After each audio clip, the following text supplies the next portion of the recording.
Hi BookTube, my name is Juan, I am just one reader, and I am coming to you today with a sort of casual reading update. It's kind of like what a Friday reads would be, except it's Monday morning. It's a beautiful Monday morning here in Mexico City. It's very warm, very nice weather, a lot of wind, and it's just beautiful. So this is not going to be a super in-depth like review or critique of each book. I'm just going to say some of my initial thoughts and impressions and maybe a star rating.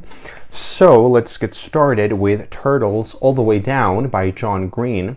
I used to read quite a lot of John Green when I was younger, like maybe 10 years ago.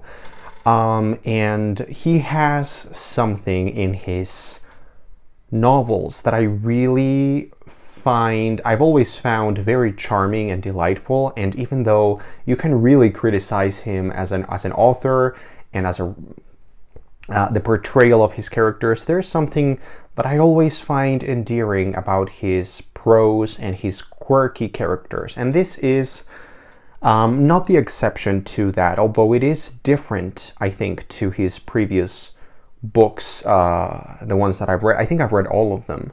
And this is not my favorite. I think this one was the least funny and the least driven by plot. There's really no plot in this book. It's really more about the subject matter, the mental illness that he's trying to portray and trying to engage the reader in this conversation about perception and mental illness and mental health. And I think he does it really well. As a novel, it is not very plotty. It doesn't really have that much plot, really. The characters are your typical John Green kinds of characters, very sort of quirky and colorful and eccentric and whimsical.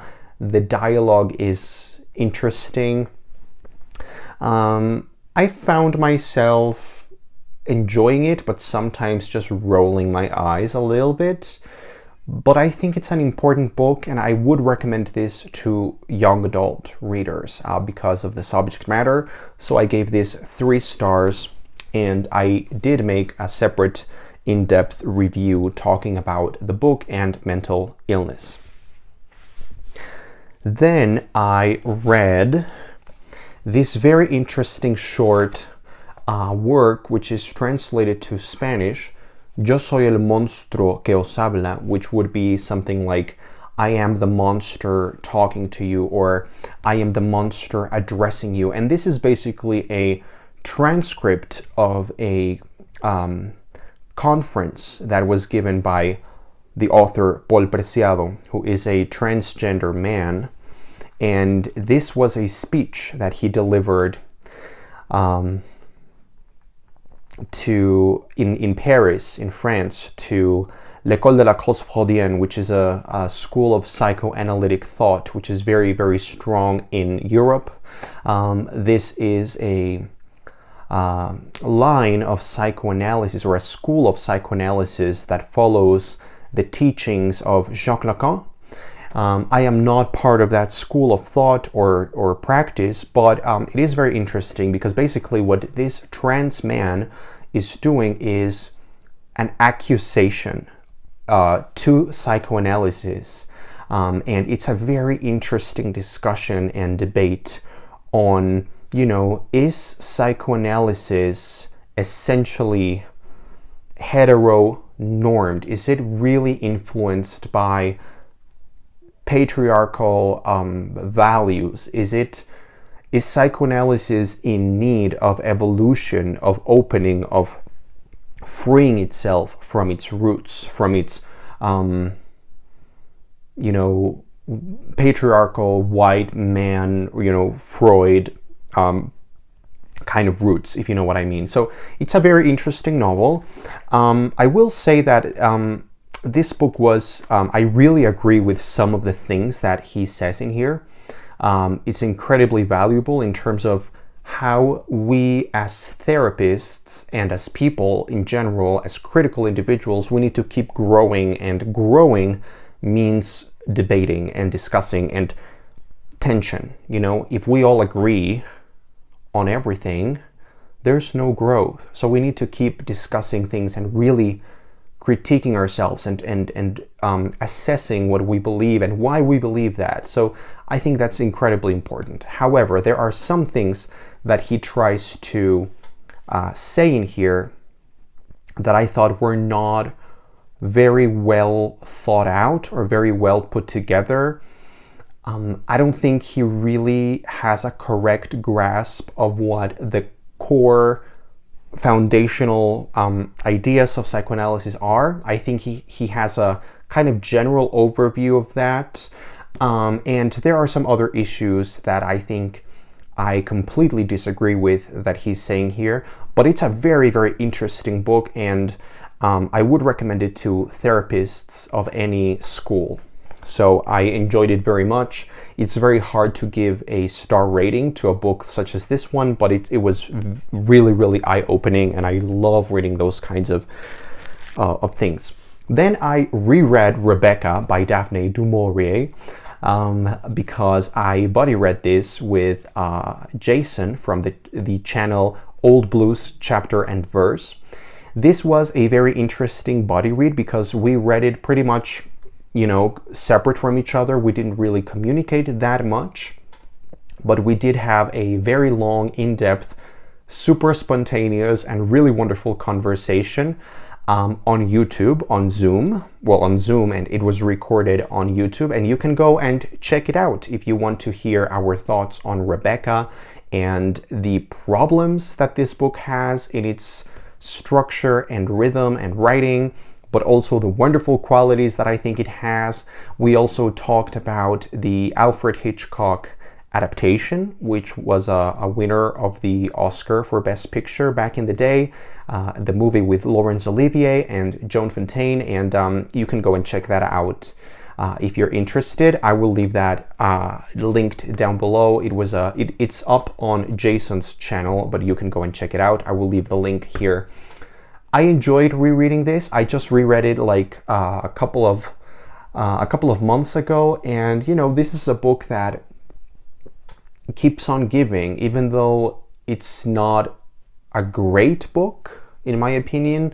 I think it's a pretty important book, and it's important to discuss it. And I'm just gonna save my thoughts for if you want to hear more about them. You can check out that video. But I gave this like a solid 4 stars. So that's what I have finished lately. Now, what I am currently reading right now is this giant monster chunkster of a novel, a whopping 906 pages, The Mad Ship by Robin Hobb. Yes.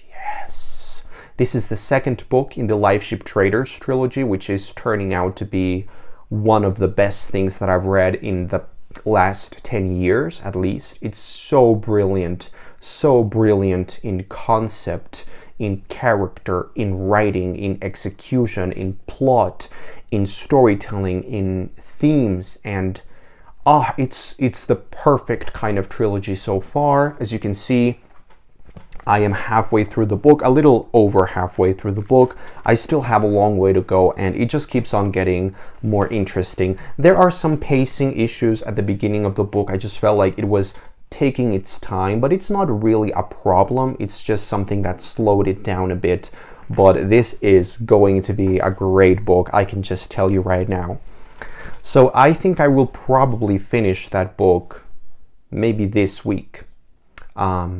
And then I want to start reading, this is going to sound very out of the blue, but I want to start reading the Silmarillion by Tolkien. So, I was never a big fan of The Lord of the Rings growing up. I was more in the Harry Potter camp. It was like, you know, when I was growing up, you clearly had to choose a side.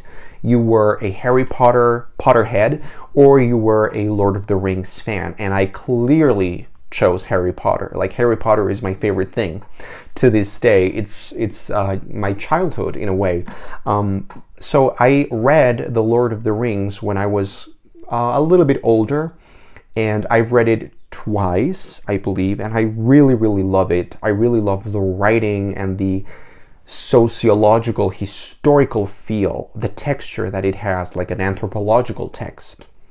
So I am now watching the Lord of the Rings extended versions of the movies, and they are perfection. They are perfection. So I'm really getting into this Tolkien vibe, and I've had a copy of the Silmarillion on my shelf since I was a child.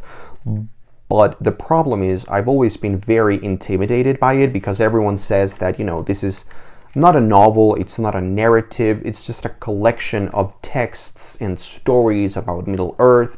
So it's more like a history book. So I know that, but I really want to try and see if I like it. So I might read this book, sort of, you know, stretch it over a long period of time. So I might start now and maybe read a chapter like every other week. I think that's a good project, and I will keep you updated. So thanks for watching. Tell me if you've been reading anything interesting, if you have any thoughts that you want to share. I will be glad to comment and share with you. Thanks for watching. I am Just One Reader, and I will see you on the next video.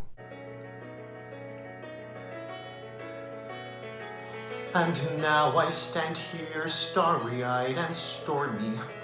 Oh, just when I thought my heart was finally numb, a beautiful young man appears before me, singing, "Come, oh, won't you come? And what can I do if finally for the first time the one I'm burning for returns the glow? If love has come at last, it's picked the worst time. Still I know I've got to go. Fly away, meadowlark, fly away on the silver morning. If I stay, I'll grow to curse the dark. So it's off where the days don't bind me. I know I leave wounds behind me, but I won't let tomorrow find me back this way.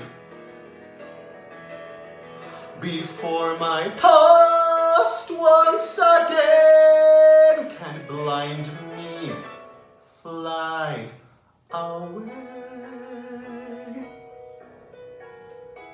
And we won't wait to say goodbye.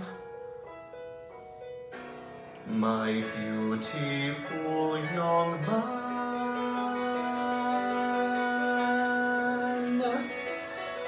And